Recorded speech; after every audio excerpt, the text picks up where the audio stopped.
အားလုံးပဲမင်္ဂလာပါကျမနှင်းသက်စင်ပါဒီနေ့ပြောပြမယ့်အကြောင်းအရာကကြတော့မွေးကင်းစကလေးလေးတွေဘာဖြစ်လို့လက်ကြိုက်တာလဲ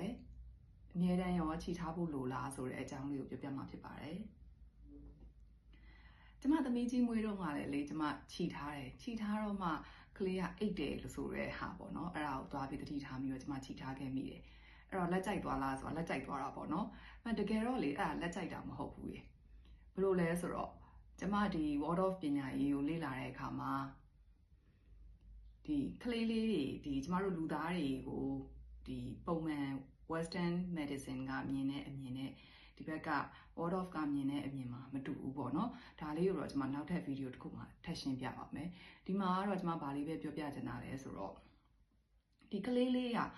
လူလောကထဲကိုထွက်မလာခင်ကျမတို့အမေ1 byte ထဲမှာ6 လလောက်နေခဲ့ရတယ်ပေါ့နော်ခွဲမွေးတဲ့အမေတွေဆိုရင်လည်း38ပတ်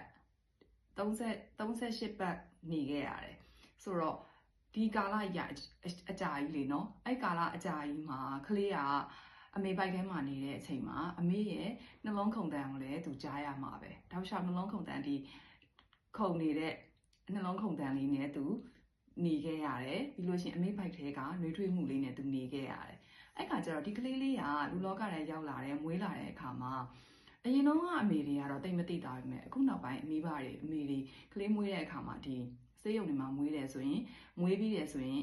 အခန်းထဲကိုခေါ်လာတဲ့အချိန်မှာအခန်းတွေအမေတွေအတွက်ထားတဲ့အခန်းတွေကလုံးဝအဲကွန်းဖွင့်ထားတဲ့အခန်းတွေဆိုတော့အေးတယ်ပေါ့နော်အေးတယ်ဆိုတော့ကလေးကိုအဲ့မှာအမိခင်ရဲ့ဝမ်းမှာနေခဲ့တယ်လို့မျိုးဆက်ပြီးတော့ထားဖို့လိုအပ်ပါတယ်အဲ့ဒါကြောင့်မို့လို့ကလေးကိုနွေ့နွေ့ထွေးလေးထုတ်ထားဖို့လိုအပ်တယ်နောက်တစ်ခုကကလေးကိုခြိထားလို့ရတယ်ဘာကြောင့်လဲဆိုတော့ကလေးကခြိမထားလို့ရှင်ကြားနေကြအမေရဲ့နှလုံးခုန်တန်ကိုမကြားရတဲ့အခါမှာမလုံခြုံမှုပေါ့နော်သူ့ရဲ့ဒီသူကိုယ်တိုင်ကတော့ခံစားသိကြမှာခံစားသိမှာပေါ့နော်မွေးကင်းစားဖြစ်တဲ့အတွက်ကြောင့်မို့လို့ဒါပေမဲ့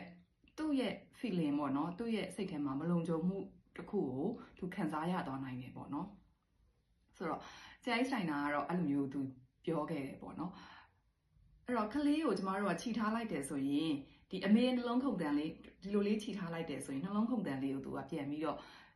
ကြားရတယ်ခံစားရတယ်နောက်တစ်ခါနှွေးထွေးမှုကိုခံစားရတယ်အားအကြောင်းမို့လို့ကလေးလေးတွေကဟာလက်ပေါ်မှာအိတ်သွားတယ်လက်ပေါ်မှာဆိုခြာကြီးအိတ်တယ်လက်ပေါ်မှာဆိုနေတယ်ဆိုတာအဓိကကတော့လက်ပေါ်မှာဆိုတာထက်နှွေးထွေးတဲ့အနှွေးတက်ကလေးရဲ့ကိုယ့်ရဲ့နှလုံးခုန်တန်လေးရဲ့ကိုသူကအသားကျနေတာဖြစ်တဲ့အတွက်ကြောင့်မို့လို့ပါအဲ့တော့ကလေးမွေးကင်းစလေးတွေဆိုရင်နွေ့ထွေးထားဖို့လည်းလိုအပ်တယ်လို့ခြိထားလို့ရပါတယ်အချိန်တစ်ခုပါပဲသူဒီအပြင်ပြန်ပတ်ဝန်းကျင်နဲ့နေသားကျသွားတဲ့အခါမှာမခြိထားလဲပဲသူနေတတ်သွားပါတယ်နောက်တစ်ခုကကျတော့အမေတွေကလည်းကိုယ်ဝန်ဆောင်ကာလမှာ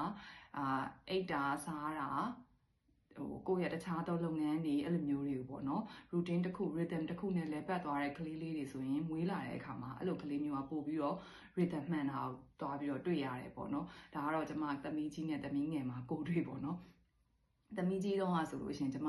တဦးကိုဝင်လဲဖြစ်တော့စားတော့နေထိုင်တော့ဂရုစိုက်တယ်ဒါပေမဲ့အလုတ်တအားလှုပ်တယ်ပေါ့နော်အဲ့ဒီအချိန်မှာအလုတ်တွေကတောက်လျှောက်လှုပ်ရတဲ့အခါကျတော့ညအိမ်မမှန်တာတွေရှိတယ်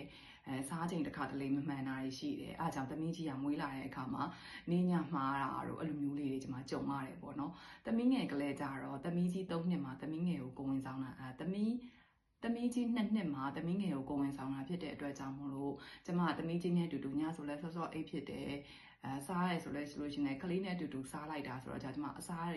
တော့မှန်တယ်ပြီးရင်အိတ်မှန်တယ်ပေါ့နော်ပြီးရင်အလုတ်ကလည်းဒီတော်တလာတယောက်နဲ့အတူတူဒုတိယကိုဝင်အောင်ထပ်ဆောင်ရတာဖြစ်တဲ့အတွက်ကြောင့်မို့လို့အလုတ်ကလည်းအရင်မလုတ်ဖြစ်ဘူးပေါ့နော်အလုတ်ကိုအရင်ပထမကိုဝင်တော့လောက် heavy မလုတ်ဖြစ်တဲ့အခါကျတော့သမီးငယ်မွေးလာတဲ့အချိန်မှာသမီးငယ်ကလေ